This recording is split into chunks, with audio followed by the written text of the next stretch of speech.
गीता जी अध्याय नंबर 18 के श्लोक नंबर 62 में कहा कि अर्जुन तू सर्व भाव से उस परमेश्वर की शरण में जा जिसकी कृपा से तू परम शांति और सनातन परम धाम यानी सदा रहने वाले उस लोक को प्राप्त करेगा। शाश्वतम स्थानम।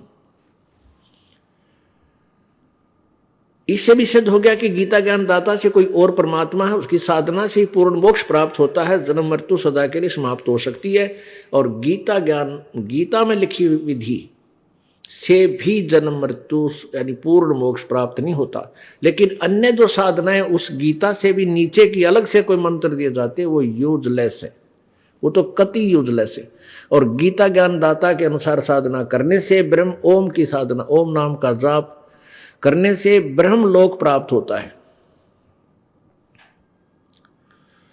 ब्रह्म लोक में गए प्राणी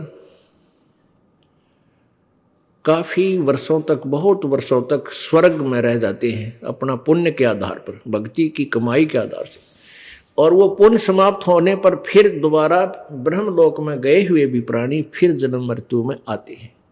गीता प्रमाण है गीता जी अध्याय नंबर 8 के श्लोक नंबर 16 में।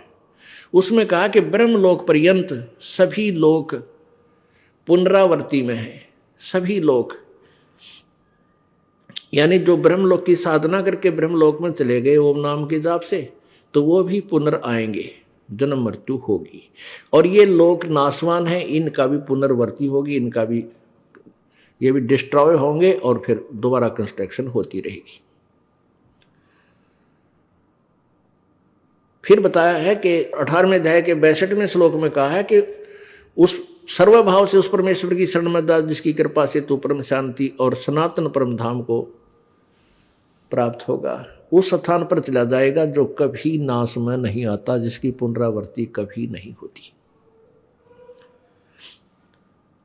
अब गीता परम अक्षर ब्रह्म की डिफाइन कर रहे हैं। परम अक्षर ब्रह्म क्यों कहा? गीता जी अध्याय नंबर 8 के श्लोक नंबर 3 में ब्रह्म गीता बोल रहा है श्री कृष्ण में प्रवेश करके, ये काल है, ज्योति निरंजन है।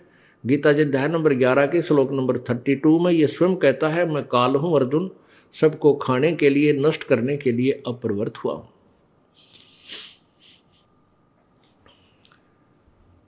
तो ये ब्रह्म कह रहा है कि 8वें अध्याय के 3रे श्लोक में कि जिसके विषय में 7वें अध्याय के 29वें श्लोक में जिस तत्ब्रह्म, उस भगवान, उस परमेश्वर के विषय में बताया है, वो परम अक्षर ब्रह्म है। 8वें अध्याय के 3रे श्लोक में फिर क्या बताता है कि वो परम अक्षर ब्रह्म क्यों कहा?